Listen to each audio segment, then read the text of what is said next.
គិតយូរយូរទៅអាណិតម្ចាស់ធូដេនឹងដែរតាបងមិនដល់គ្រាចាសុំនិយាយដើមទេចឹងណាគាត់ថាចេះម៉ូតូនឹងជិះស្រួលណាចង់លក់ទេប៉ុន្តែខ្វះខាតលុយចឹងបងហើយក៏ឆ្លៀតឆ្លើយតបនឹងខមមិនបងមួយដែរបងសួរថាហុកណាធូដេនឹងរំលាយប្រមាណស្រាប់ហុកណាធូដេនេះចាត់កាត់ពីម្ចាស់ដើមជាប្រភេទម៉ូតូស្រុំជាប្រភេទម៉ូតូស្អាតសលេងវិញស្រួលស្រត់ដេមួយឆេះជាប្រភេទម៉ូតូដែលអត់សូវស៊ីសាំងទេបង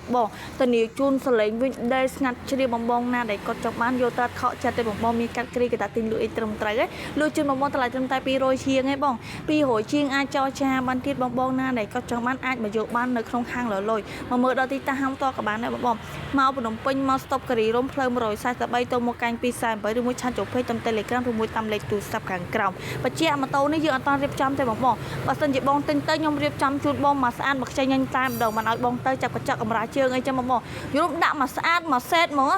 លាងទឹកប៉ូលាដាក់រូបខ្ជិលខ្ជូតអីថែមទៀតចឹងបងណាដែលគាត់ចង់បានឆាតចូលពេកបង